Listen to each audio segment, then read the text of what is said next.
What the fuck is that thing? Now, you know, the enemies in Resident Evil, they never cease to amaze me at how creepy they are. Hey guys, welcome back to a new video on the channel. My name's Jack Fernley, and in this video we're going to be breaking down Resident Evil Requiem, the reveal trailer. Now, Resident Evil, I've had a lot of requests to do this because it's coming out in 2 weeks or so, 3 weeks. I have played some of the Resident Evil. Back when I was a kid, I played number 5. I think it's with your Chris and you're his sister, and you're in like South Africa or something, defeating zombies. I've recently played number 3, and then I'm now playing number 4, the remastered versions. But I don't really know too much about the Resident Evil series. I know a little bit about it, but apparently this is going to be very, very good. It's a little change things up. So what I'm going to do, I'm going to react to it for the first time. I've never seen this. And then I'm going to go back through it and break it down from a filmmaker's POV. So let's shut my mouth and let's jump straight into this. I don't know what to expect, really. I think this is Unreal Engine 5, isn't it? It's got to be. It's got to be number 5.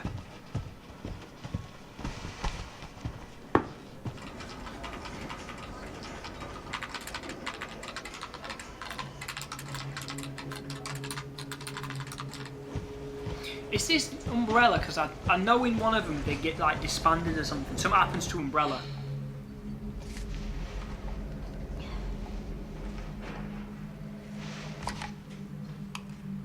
That's a nice shot.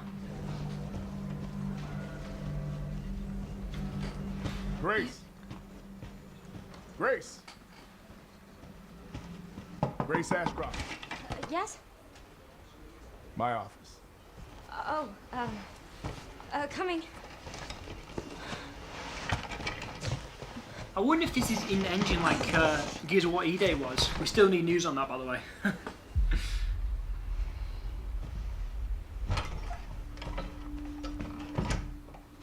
If this is about the report you asked for yesterday, it'll be ready in 3. No, 2 days, tops. Put a hold on that for now. We found another body. One that exhibits the same pathology as the others we've been investigating. Now I need a good technical analyst on this. Okay.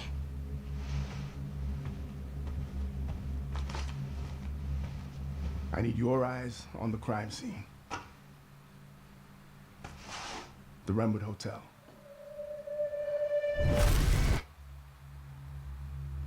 I know that's where your mother was murdered. I was going to say, so she'd obviously has seen this. Alyssa died 8 years ago. Perhaps it's time for you to face the past. I want to face my past if it's something to do with this. In some sort of Resident Evil universe. No misdirect from me. What is this? Hey! Sucks to be heard, doesn't it? I know they're doing something different with this. Some sort of like stalker. They're coming. I know now that you're the one that I've been searching for. The special one. The chosen one. Miss Ashcroft. He's obviously the main bad guy, isn't he?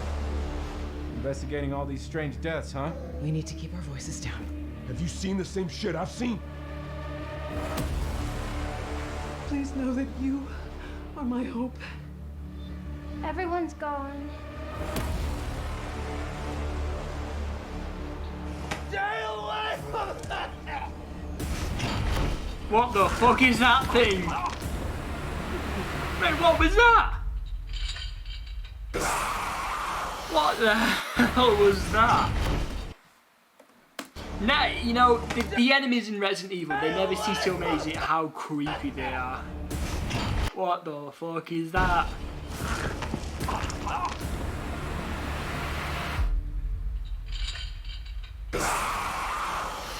I'm guessing that.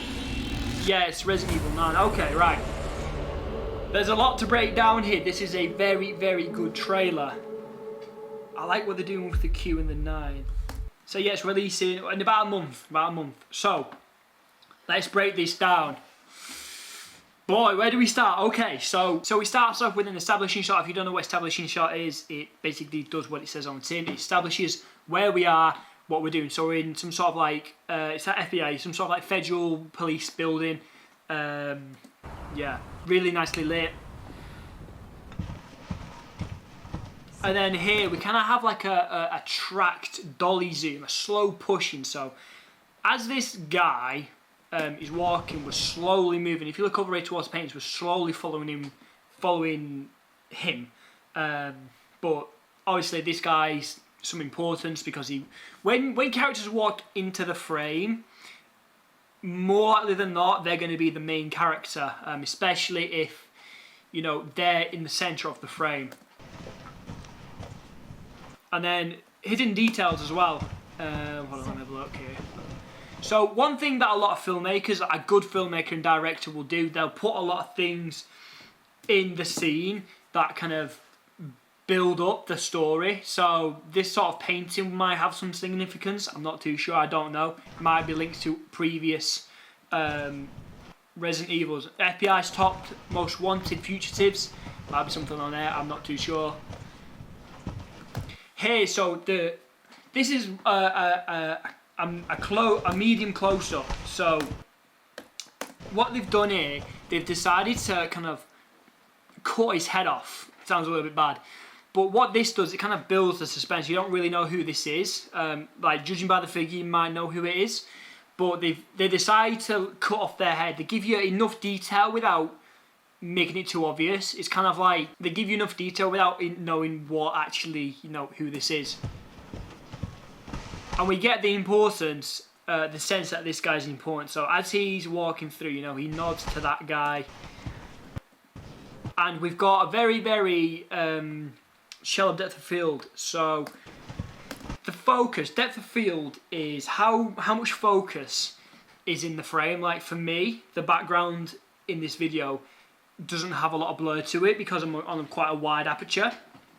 And essentially what aperture is, it controls how much focus, like if you can see everything or if something's blurry in the background. So this has got a low aperture, probably like a 2.8, and that just kind of brings into focus in the foreground and it blurs the background. But if you were to focus, put your focus on the background, this guy would be blurred out. So here, this is a very, very nicely done shot.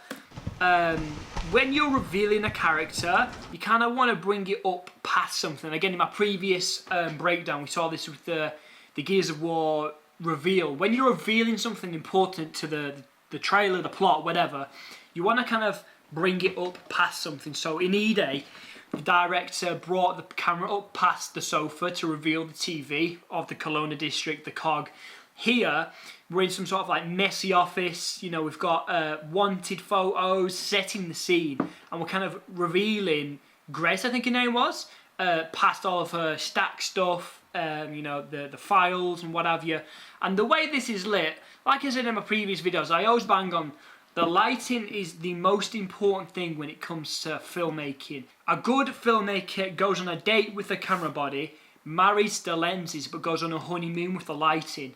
The lighting is everything in filmmaking, and the lighting here, just look at this, right? The lighting's lighting up her.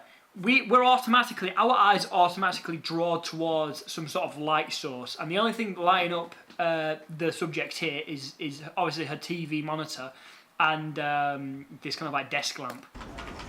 Paired with the slow reveal kind of pan up towards her, she's important. Close up of her typing. Not really much to say about that. I guess we kind of links it together really. You know, we see her, she's on the computer, what's she doing? She might be writing, confirm she's typing, and then it cuts to, you know, she's writing some sort of report, investigation summary report. She's obviously looking into, you know, fourth victim identified, deceased individual, Gives you more detail on the story essentially.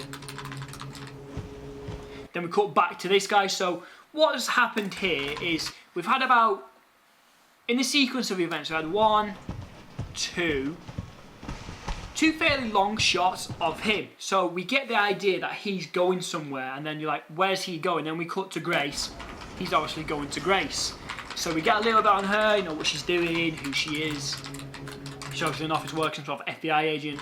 And then we cut back to him, so you kind of automatically make that assumption through the camera shots and the sequence of events that obviously he's some sort of important figure, because all of these shots are shot in a way that makes him look powerful, you know, not revealing the face, low angle looking up. This guy's in charge, this guy's some sort of big boss. Again here, kind of like a bit of a silhouette shot, not revealing the face. And he's walking with a sense of, you know, respect and power to him. And then the camera here, this is one thing I like to see directors do, is the kind of, you follow the subject, but then you kind of relieve them, like go towards like a bit of bird's eye view, and it gives you more sense of where he's going. So he's come from like maybe the entrance, and now he's going to obviously the office spaces. It just gives you more detail, and then we cut back to Grace. So now at this point we've linked the two together. This guy's going to see Grace. And then this is a nice shot. So we get a bit of a low angle shot of her, you know, she's stretching, maybe she's been here for a while. She's, you know, instant ramen noodles or something. She's been here, and judging by the clutter, it's how you film the frame. When you're filmmaking, what you put in the frame is just as important as the director's delivery of the actual acting. So, you know, if the files were replaced with a bunch of bananas, it wouldn't make sense. You've got to build the scene to make it believable for the actor to kind of build off that. It makes any sense. So, you know, she doesn't look like a normal office worker, right? So here we've got a bit of a panning reveal shot, probably shot like a dolly or some sort of tracks. Essentially what that is, it's just kind of like you put the camera on like some tracks and you just basically move it. As we kind of reveal, we get past the noodles, she's sat like this. And the way you get your actors to position themselves tells a lot about their character. So she's like this. When you sit like this, or you see someone sitting like this, what does that, you know, tell you about them? They're chilled, they're laid back, and they're kind of maybe above the rest of the you know, the office staff or whatever. She's, you know, she's very chilled out at work, especially since she's, you know, FBI. She might be pretty important. You know, something's off about her because of her posture, the way this camera's treating her as well. She takes her work very seriously. This is a very nice shot. So this is a bit of a close-up with... I'm not really sure what this shot's called, but it's kind of like a close-up. You get more of a sense of who this person is. So when you're shooting a film, you want to show their eyes. The eyes is... You call it the window to the soul, right? You can see a lot going on in a person's eyes. Obviously, this is CGI and stuff, but you can see her eyes. She's very focused, and you know, she's scrolling, and it's really nicely done in her glasses reflection. It kind of gives you more of a sense of her character. You know, she's very dedicated to work, but she also is kind of... She's not always say abnormal, but she's special. You know, you get the sense with the revealing of her, you know, the way she sat. She's got books surrounded by... She's not just another office FBI worker, right? But then something grabs her attention. Boom. And straight into more of like a detail shot. Cut back to this guy. A nice tracking shot through the you know, the scene. See again, look. So when we see the other FBI agents, right? These guys are just, you know, dollying about. Their workspaces are kind of, you know, neat and tidy. Hers is a mess, and this guy is very important. Grace. Again, reinforcing what's been subtly communicated to us. Grace. Grace had to say it multiple times to get her attention, and then we have a reveal of, you know, the storytelling from the previous shots. So, you know, we see her nest or den, whatever you want to call it, her space in full detail now, and then compare her place come to other people's. You know, nice clean desks, you know, actual, you know, sat down proper posture where she's like this. Grace. You know, there's something going on here. She's not, you know, normal. Like she's some sort of special FBI agent. This guy's talked to her, like tried to get her attention like 2 or 3 times now.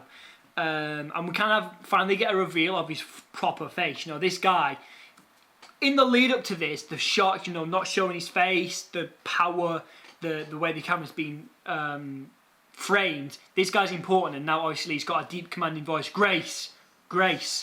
This is probably her, you know, higher up or something. Grace Ashcroft. Boom. So he's had to say what? Grace.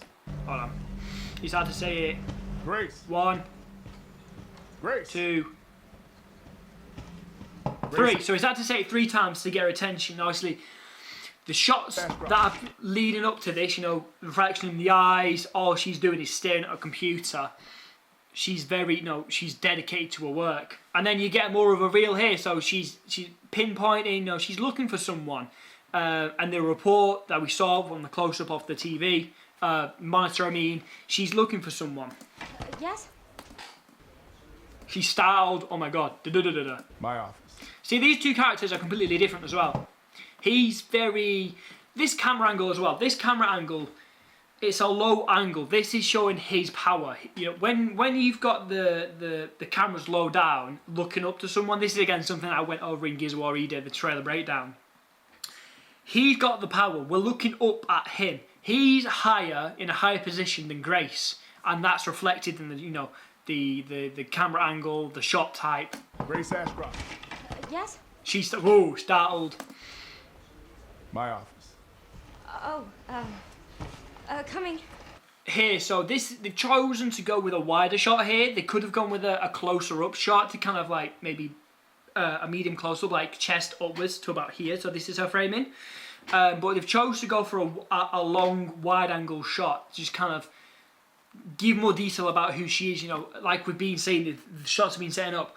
It's all clutter, and they've held this camera to kind of show her unorganized messiness, I guess. You know, she's gone somewhere everywhere. So, you know, they've chosen that angle for a reason, because if we had a close-up of, say, from her chest to her head, we'd have to add in 2 other shots to, you know, maybe here, then we cut in maybe a close-up shot here of the books, but we've done this in one shot. A lot of directors, you know, new directors, cinematographers, videographers, they add too many steps. You can achieve a lot in one shot when compared to 3 shots, because a lot of like shooting filmmakers, for example, they like to try cram in. Oh my god, I'm going to cut. Unnecessary. You can achieve a lot of things in one solid take, a shot, I mean, rather than, you know, and then we'd have cut again, maybe a shot here, her leaving, but instead of 3 shots, we've got it in one shot. And then we hold the frame to kind of get, again, more of a sense of what she's been doing. You know, she's been here probably for a long time. Is that headphones, I think? Some sort of headphones? You know, she might be listening to music while she's doing stuff. Her office space is stacked. And then again, compare that to, again, in the background, nice clean desk, whereas hers, clutter. And then here, so this is very important, the lighting. The light is on him, he's in the light, that's in the darkness. The director wants us to see him from the lighting. So he was looking at somewhere, what's he looking at? She comes in, the focus pull. A focus pull is basically where you shift from the focus, it's blurred down the background, shift from one focus to another thing. So she comes in, the focus is on him, the background's in darkness, blurred. And then she comes in focus, he's blurred a little bit. If this is about the report you asked for yesterday, it'll be ready in 3. No, 2 days, top. This is a POV shot, I mean over the shoulder shot. So this is a very common and basic technique where in film, where if there's 2 characters communicating, you just do over the shoulder. You see this in a lot of interviews and stuff. Put a hold on that for now. And there's another thing here, the 180-degree rule. So what the 180-degree rule, if you imagine the 2 characters, when they're facing side by side, there's an invisible line drawn from her head to his head. And you, as the filmmaker director, dude with the camera, you can't pass that line because it breaks immersion. Because if we were to go here from this angle and we were to go shift over here, so we were looking this way, it would break immersion. And that's the 180-degree rule. So when you've got 2 characters talking, you never want to cross that line. You always want to keep the camera either this side or this side. We found another body. One that exhibits the same pathology as the others we've been investigating. Now I need a good technical analyst on this. Again, still basic over the shoulder shot.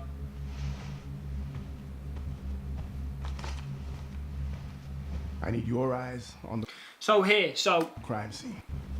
This is a nice shot. So again, going back to what I said about student filmmakers, they try cramming a lot of stuff. Good directors and cinematographers, DOPs, they hold the shot to emphasize the emotion that's trying to drive home. This emotion is mysterious. What's going on. So we cut from this to this. So we go from an over-the-shoulder shot to more of a wide shot of him. He gets it, brings it down, and then we shift the focus from him to the far as picks up.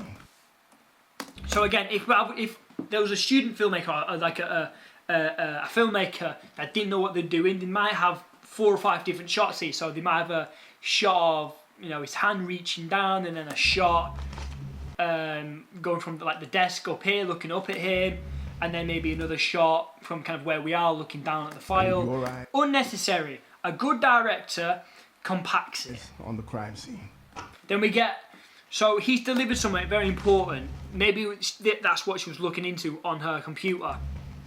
I need your eyes on the crime scene. I need your eyes on the crime scene. There's been updates, and then we have a medium, medium close up of her face. That's something related to her. We're trying to get her reaction. She looks down at it. The lighting here as well. The lighting, there's a stark contrast. So black and white, light and dark. Half of the folder is in darkness. The other half is in light. Maybe foreshadowing something.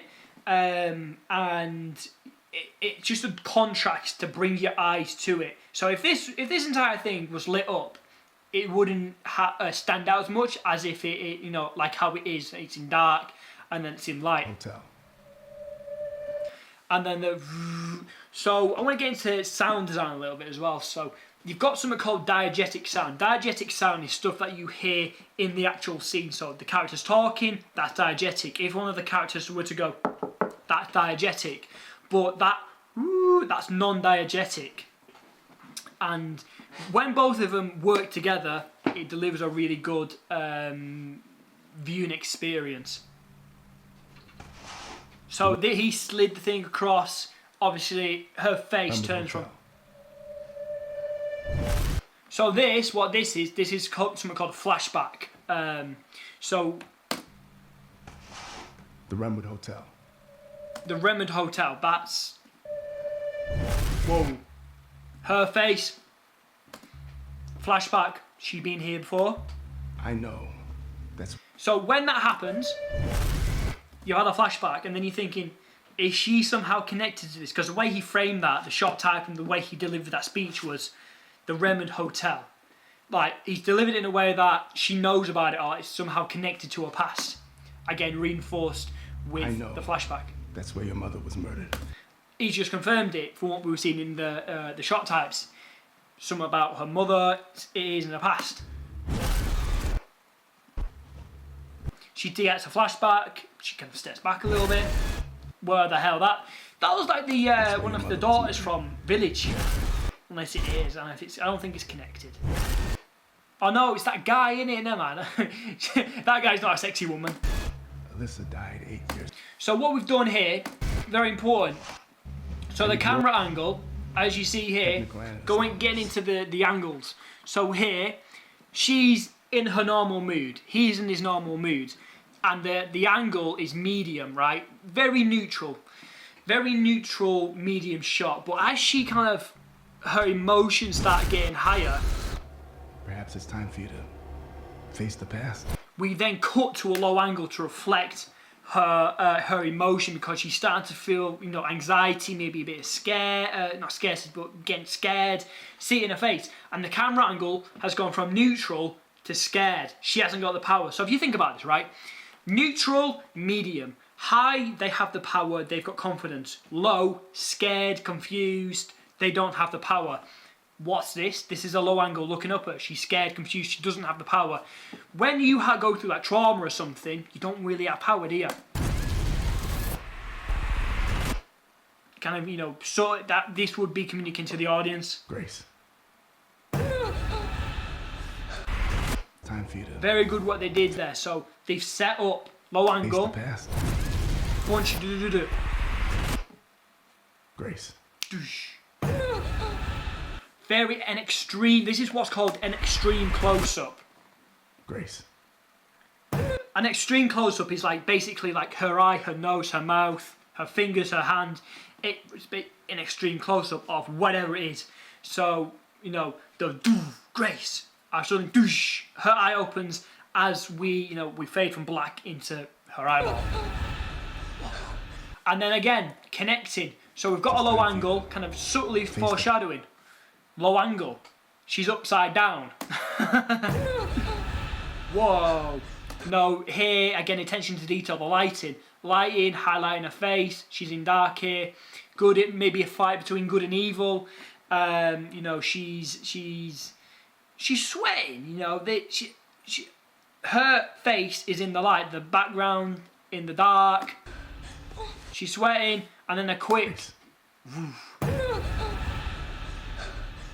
So we get her initial reaction, and then, you know, at this point, we're subtly asking ourselves in our unconscious, what is this? Where are we? And the camera's going to answer those questions right now. So we get her face, looking around, and then we follow her attention, her eyes. So as we see here, right?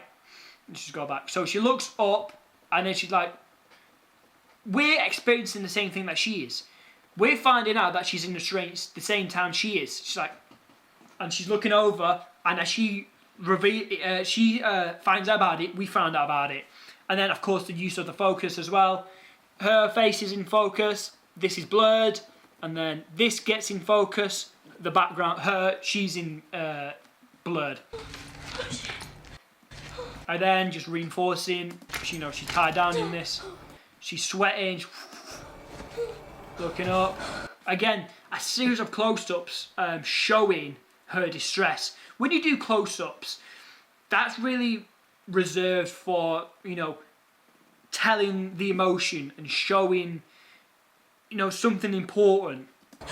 Because imagine if this was stuck on a tripod and we were in the corner of the room just seeing this, right? Just a static shot of her, but we're in the back of the room. That doesn't deliver the same emotion that a quick series of cut-up close-ups does, right?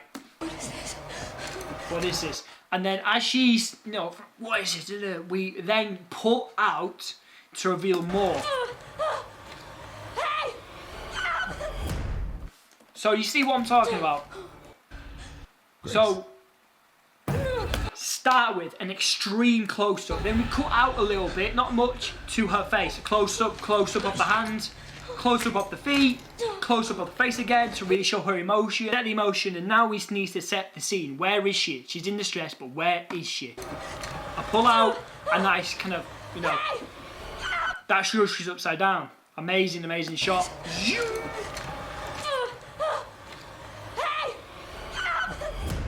So she's tied up in some sort of chair, like maybe, I don't know, like some sort of like medical, dental, you know, something you see in the hospital. Again. So we go from a close-up to a wider shot to see where she is. She's in some sort of like medical facility or something. Again, back to the close-ups. She's, hey, she's, the panic setting in, going straight to the close-up again.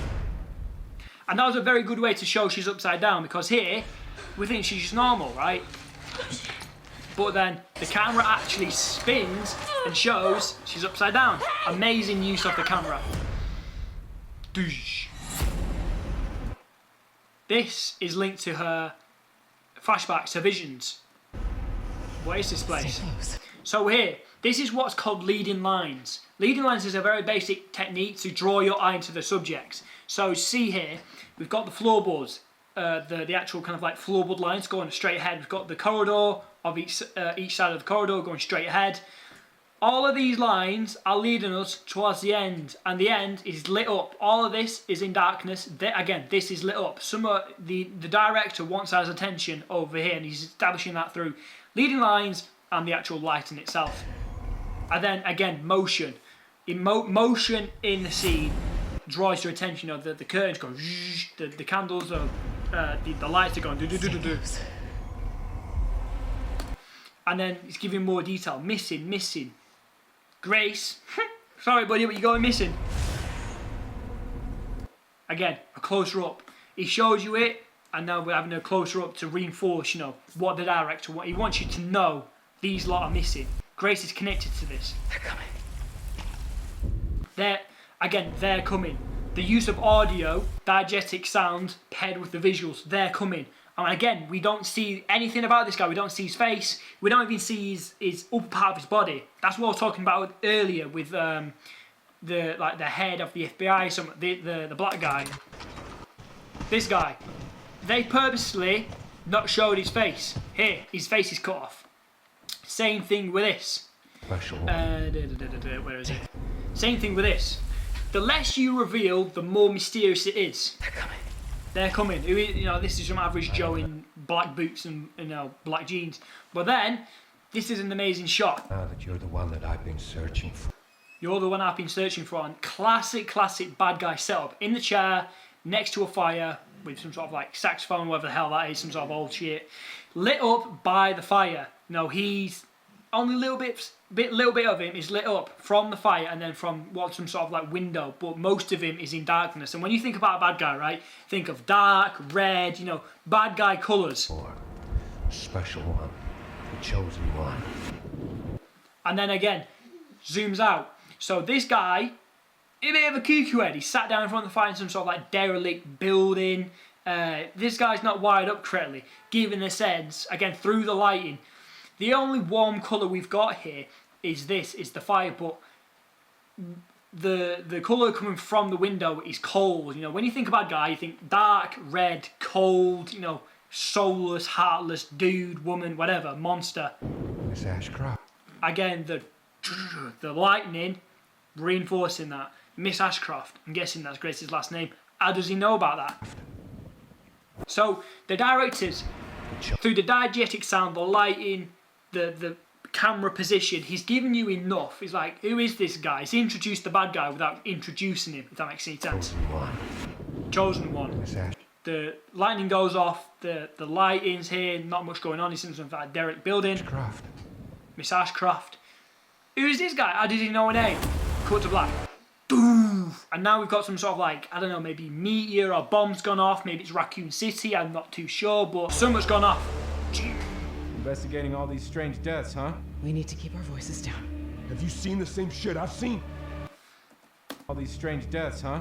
So now we're just setting the scene. So she's been captured, and now we're kind of leading on We to... need to keep our voices down. Have you seen the same shit I've This is more kind of like A-roll, B-roll stuff. So the main focus is on the actual audio, but the visuals, normally the audio is backing up the visuals, but it can be reversed. The visuals here are backing up the audio. So normally the visuals are the main focus, with the audio reinforcing that. But here, the main focus, the main point is the audio, with the visuals reinforcing what we're hearing. Investigating all these strange deaths, huh? Investigating all these strange deaths. Everything, it's like The Walking Dead.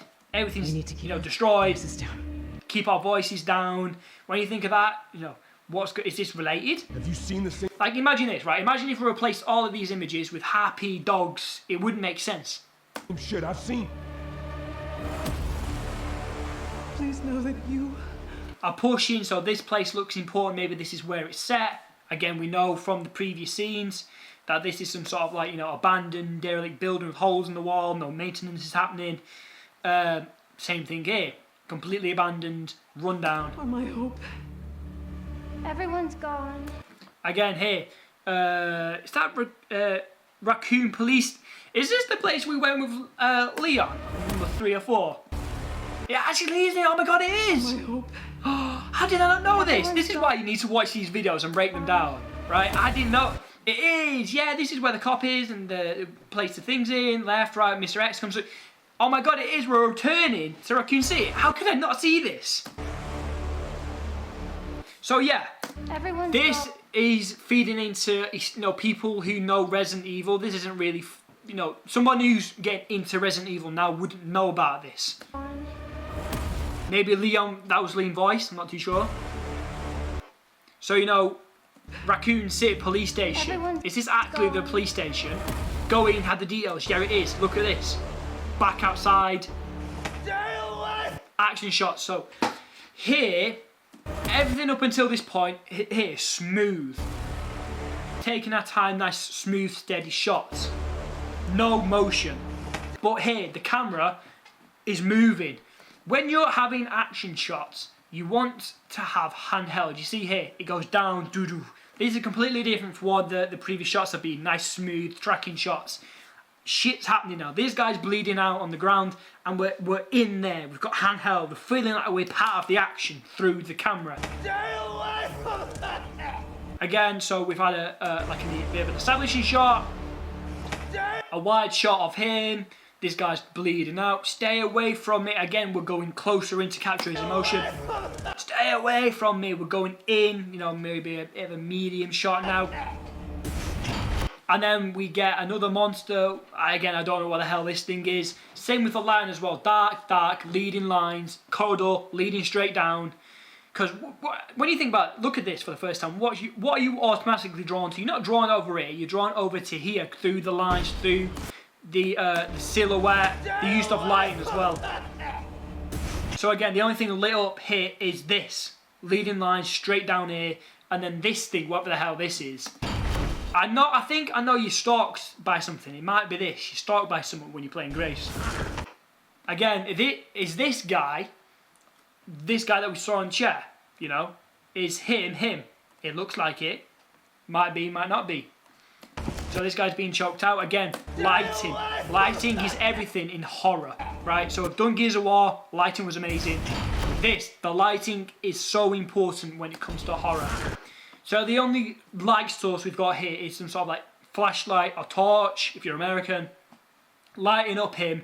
He's been, you know, suffocated with a bag on his head, some sort of cloaked figure, some sort of zombie, I guess in the T-virus or something. I don't know why the cops in Resident Evil always turn into zombies.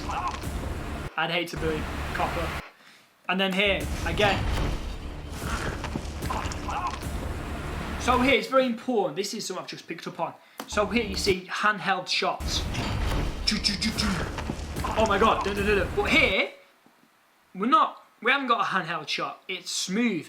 Is this a good person? Because normally when you've got action shots, you're facing a bad guy. Dun, dun, dun, dun.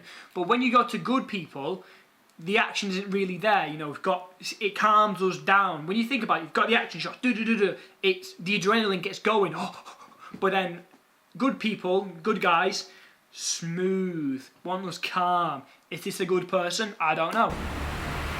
But judging by the shots from a filmmaker's POV, that might be a good person. And then again, I don't know what to say about that. I have no idea what the hell that is. So this is, I forget, it's either a J cut or an L cut. Basically, you hear it before you see it. I think it's an L cut. So one thing they do is, if they want to introduce something before you see it, it's called an, or is it a J cut? I think it's a J cut. You hear it before you see it. It's again another technique that filmmakers use. So it goes to black, but then we hear some sort of chains. And then we see it. Maybe this thing is wearing chains. Then we just see, and then boom, we get the Resident Evil Requiem 9. So yeah, I mean, I'm going to make a prediction. I'm going to do the rest. I think it's like two or three more trailers to go through. This is, again, the reveal trailer. I'm making a thing for future me from these future videos. This is going to be a good guy. Or it might be a higher tier bad guy. So like, you know, this guy, where is he? This guy might be a foot soldier, reporting to someone higher up. Like her maybe, I'm not too sure. This is when you're asking these questions as the audience, you know the director's done a good job because they're giving you enough information without telling you what's going on, without spoiling the entire plot, right? This is very well done. And then of course Requiem 9. So yeah, amazing. I've been playing Resident Evil here and there throughout my life, but I don't really know too much about the lore. Apparently somebody comes back But if I was to guess, again, I'm not pulling, I don't know. We're in Raccoon City, the police station. Claire or Leon gonna come back? I don't know. Hold on. Investigating all these strange deaths. That might be Leon's voice. I'm not too familiar with the Resident Evil universe or the voice acting, but I think that is Leon. If I was to put two and two together, a male guy's voice paired with Raccoon police station, that's part of, you know, Leon's character as a policeman. Everyone's Raccoon gone. City. I think Leon's going to return. I think he is. Going off what I know here. I think he is. I think Leon might return actually, yeah. Because why would they show the police station and a guy's voice? Again, I don't really know. Investigating all these strange deaths, huh? Sounds like Leon's voice now I think about it, but then again, that's reinforced from the police station. So, if you guys like this video, you like the breakdowns of the filmmaker's POV, breaking down these, do let me know what you want to see in the future if you want to do any certain anime types. I'm going to start breaking down some animes, maybe Naruto, Dragon Ball, Jujutsu Kaisen, because that's come out recently. If you guys like this, follow me on Instagram at Jack Fernley. All I ask from you is that you subscribe and like, and leave a comment. With that being said, guys, thank you so much for watching this video, and I'll see you in the next video. Bye for now.